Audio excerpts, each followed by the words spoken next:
Hey, Mr. Jones, thanks for agreeing to meet with me today. I appreciate your time. How you doing today? I'm doing pretty good. All right, great. Just want to give you a quick heads up as we do the interview. I'm going to be asking you questions in detail.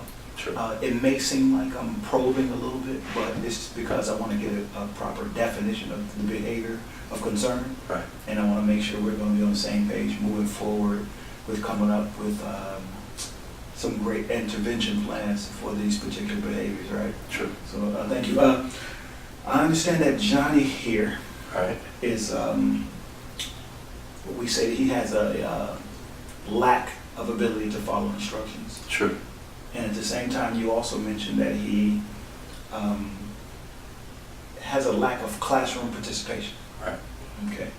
Appreciate that. So what I'm going to do is I'm going to be asking you a series of questions, and the first one is going to be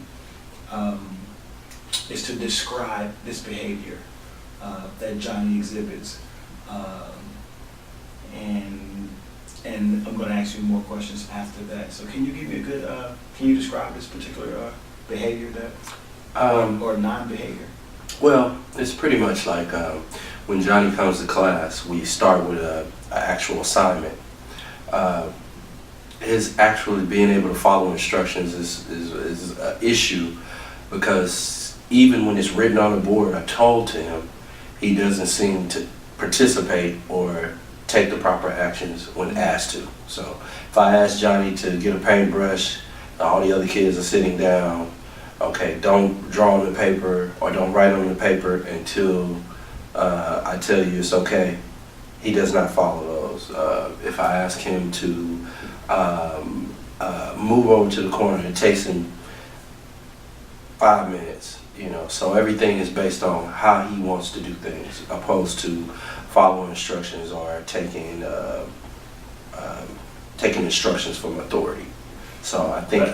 Right. So it sounds like when you give a demand or you ask Johnny to do something, he basically decides when he's going to do it. Right. So what you're saying is you would like him to do it as soon as you asked him to do it. Exactly. But he waits and he lingers on. Right. And then he decides to do it if he decides to do it at all. Exactly. If he decides to do it at all. So these are the issues that we have as far as him being able to, you know, lack of following instructions that are given within the classroom. And it basically sets everything else behind as instruction goes. Right, I want you to now think about a specific example where you asked him to do something. Because now we're going to get into what we call the ABCs. We usually say antecedents, behavior, consequence. And what that is basically what happens just before Johnny decides to not listen to you, and then how the behavior looks like as he's doing it, or the non-behavior. Right. Because when he's not doing what you ask him to do, he's actually doing something. Right. So we're going to record that behavior. Sure. And then, of course, we're going to record the consequence. That is that if Johnny gets what he wants. For example, if you tell him to go and do this or do that, sit down, for you mentioned not write on a piece of paper. Right. What happens as a consequence? I'm not asking you now, but begin to think about those questions. Sure. So now we're going to get a little bit into the detail of this, which is we call it a precise description of behavior of concern. That is that what exactly is Johnny doing when he's not doing what you ask him to do? I'm going to record those here, and then we're going to do it later. Okay. So basically, when I ask Johnny to not write on the paper or I give him instruction, what he's doing is doing other things that he wants to do, other maybe playing with Pokemon cards or picking or playing with another classmate or something that's completely opposite of what's asked to do, and basically not following, you know, the actual instructions that's given. Okay. So what he's doing is talking to other kids, you know, playing anything that's close to doing whatever he wants to do. Okay, so I'm just going to make sure I understand what you understand. Right. When you ask him to do something, what he does, instead of following directions, he decides to do the things he wants to do. Right. And you mentioned that he, instead of writing or not writing on a particular piece of paper or doing what you asked him to do, right, he substitutes that for doing things such as playing with other kids, right, such as playing with his cards, and playing with other classmates, which of course causes them to not Right. be on task. It kind of starts a chain So, reaction. So we're gonna, okay, that sounds good. I appreciate that. Now, see how we're able to specify the actions. Right.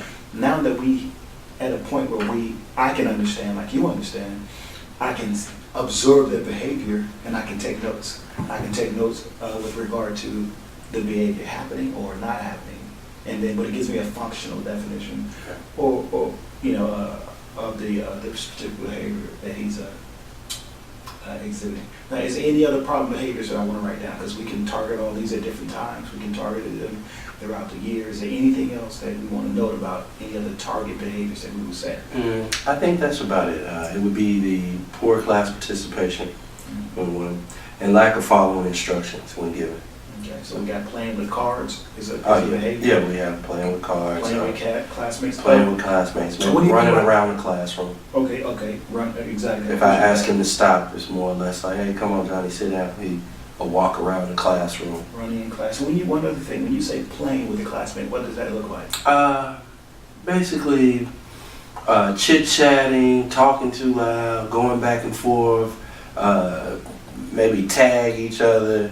Just something that you would probably do on the playground opposed to doing those actions in class. You know, so it's Okay. very different. Appreciate that. Thank you. So let's see.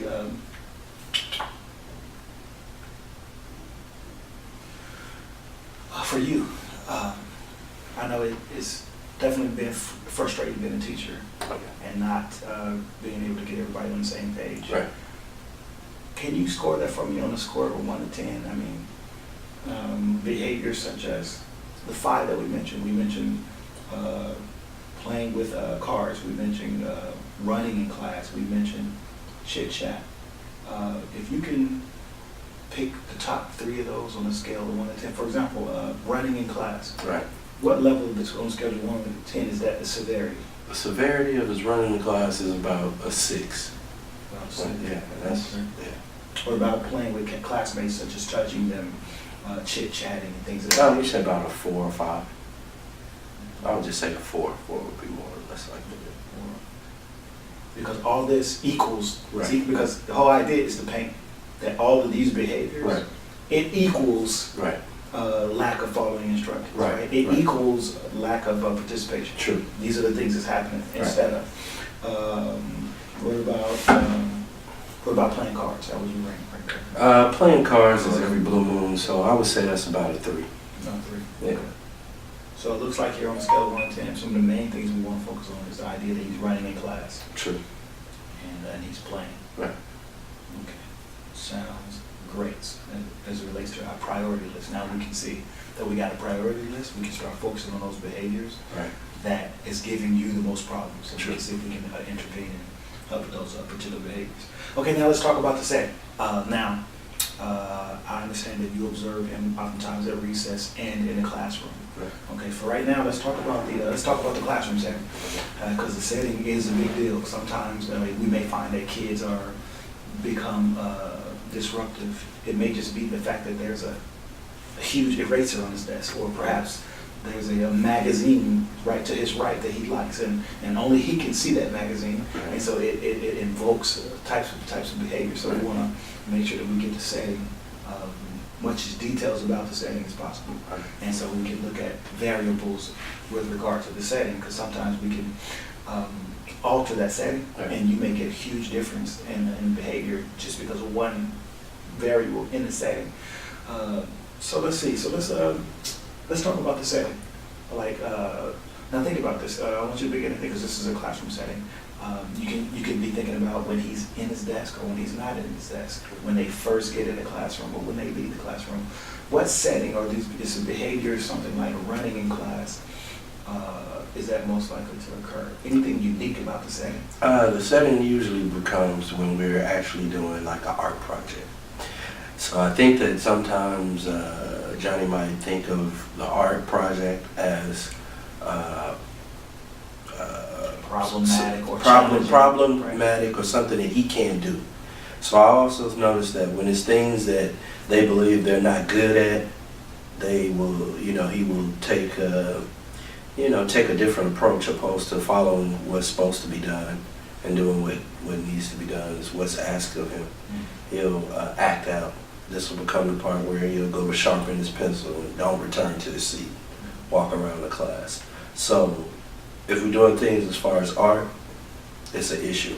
Some of the other teachers have told me that. All right, so let me ask you a question. When you guys are doing these art projects, is that I'm a guess as I might be right. Right. Is that a time in class where it generally gets quiet because people need to focus on their art projects? Well, usually when we do art projects, the volume and everything increases a little bit because now we're doing more communication. We need this, we need that, and maybe he takes that as an issue to where he believes that, this is playtime. This is not playtime. Right. So in other words, what you just said is during this time, right, he's been given a demand, right, and because of people are able to talk, it's kind of a free time. He feels as if he can misbehave, right, or get off task. Exactly. As a result of that. Okay, as a result of the demand. Okay. Anything else? So right now I'm getting that when the classroom volume gets up, he's more likely to act up when the class is generally louder, right. And also he's more likely to act up when he's been given a demand from the teacher. True. Anything else with regard to the setting? Do you change the classroom when this happens? Do you bring in certain things? Sometimes I move seats around. Sometimes we move in different places because it requires us to have a larger space depending on what type of project we're doing. It might be construction paper and we need to cut that out. So we opposed to being at a smaller table, we'll move to a larger table that's big enough to compensate, like all the different paper and other materials needed to do the project. Right. So I can see how that can give him an opportunity to get off task. Right, because people in the classroom is changing and things like that. So right now what I want you to do is think about, we're going to get a little bit more specific. Remember a moment ago I talked about the ABCs, the antecedents, which is what happens before the behavior, and then how the behavior looks like, and then after. We're going to talk about that. We're going to talk about what we call in our field the antecedent. In other words, what that is we're going to identify several things that happens right before the target behavior. And our target behavior is running in class, chit-chatting and touching other kids, and playing with cards. Those will be the target behaviors because they equal the lack of participation, because those behaviors equal not following instruction. So we're going to talk about what happens just before that. In other words, let's say for example, I'm a person who screams loud, I got a bad temper. True. And you accidentally knock off the phone and it hits the ground. And then I yell, "Why did you do that?" The antecedent would be the fact that the phone got knocked off. And then my behavior was just screaming. The consequence would be, well, you decide not to talk to me anymore, whatever the consequence is. So now let's talk about what happens just before. I know you mentioned it a moment ago about the demand. Is there anything else unique to these particular behaviors? Running in class, chit-chatting, touching others. Unique as in? As like if I was watching him, if I was directly observing Johnny right now, what would you say would typically happen just before he exhibits these types of behaviors?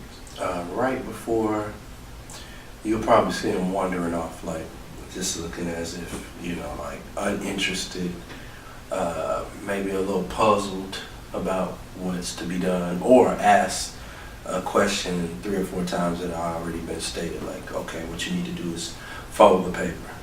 What am I supposed to do? Fold the paper. How? Fold the paper. It's like, it doesn't matter, just fold the paper. So those type of things, or questions that have already been stated multiple times. Okay. Now so he does this event, so basically he's presented with a demand. He thinks, in our terms we call it aversive. In other words, he may think that it's hard, or he gotta focus. So he wanders off and he exhibits the behavior. Now the question would be C, and we're looking at the C now. What happens as a consequence? As a consequence, usually we ask him not to participate in the thing. Sometimes that may go over well with Johnny, and other times he'll be perfectly fine with it. But when he's not asked to do the project or asked to just completely stop, it's an issue because he wants to. Why? Because other kids are doing the project. But he wants to do it when he wants and how he wants. And that never produces the right outcome as far as the project goes. If I ask you to fold a paper 3 times, then we cut it out, you're going to try to attempt to do this your way, and it's not going to look like anybody else's. It's not going to look right. So, and see, yeah, exactly. Thank you for elaborating. What you just did is really you helped us, right. You and I, define the function of the behavior. Mm-hmm. And right now it looks like escape, right? So, for example, let's just say the behavior was crying, right? You asked him to do something which was demand. Okay. He cried, and then he got the same function. He got the same escape, right? Right. Seems like he wants to get out of the situation. Mm-hmm. So the behavior exists, and he wants to get out of it. And anything else that happened as a consequence. You said he's then asked to not participate, right. Which is probably what he wants, right? Eventually, right. Even though it's not what you want, it may just be what he wants. And so the function of that particular behavior right now is it seems like that he may want to escape from tasks. So he's exhibiting these what we call maladaptive. Some people say bad, or some people may say poor behaviors, right? And so our thing would be able to, again, look at this interview, jot down everything that we can get about the situation, and then we'll come up with a plan, and we'll talk about that in our next interview. Now we're talking about the frequency of this. Let's talk about how many times, like this can happen in an average. How long are your class periods? My class periods are 50 minutes. 50 minutes. Would you like to want to break it down to class periods and keep it more simple for us? How many times would you say these types of behaviors occur in a 50-minute on average class? 50-minute break. I'll say at least 2 or 3 times. Okay. I'm having to stay on task, which sets back everything else that's planned in the class to do. It's like completely always altering my lesson plan so I can still support the other kids and what they're doing and assist them, but it takes away from everybody else when you only got, when you got 25 kids, right, and you got 1 or 2 that's exhibiting behavior that doesn't fit. Okay. So, not following directions, you have to turn around, what are you doing? You got to oversee them. So it takes away from my instruction as far as helping those kids that actually need more help. Let me ask you a question. Now we're going to get into the duration of the behavior, right? Mm-hmm. We just talked about the occurrence of the behavior, which, as you said, it can occur anytime between 2 to 3 times within a 50-minute right? True. But now let's talk about how long the behavior can last. For example, if you say, Johnny, can you please stop touching your neighbor? Right. Then it takes Johnny a minute to stop doing it. Right. Or does it take Johnny 15 seconds? Or does right. Johnny do it right. for 5 minutes? Right. Johnny will time-wise, the duration of how long, it's about 5 to 10 minutes. So it actually takes away a lot of time. Because it won't only just be stop doing this, then it'll turn into stop doing that, stop playing with the other student, stop walking around the classroom. So it's not just one thing. When I say not following instructions or poor classroom participation, it goes beyond that to where it's like from one thing, one action to another. Right. So that's pretty. And now that we got it on paper, right, see how I'm seeing it. I'm seeing a 50-minute class. Right. I'm seeing 3 disruptions per 50 minutes. Right. And not only that lasted 5 to 10 minutes. Right. So let's say, for example, he did it 3 times in a day and it lasted 10 minutes. That's 30 minutes of class. That's about, 65, 70% of a class. True. So that's pretty, if we was looking at behavior strength, that's pretty high. Right. Because, he won't be able to function if 30 minutes out of a 50-minute class. Right.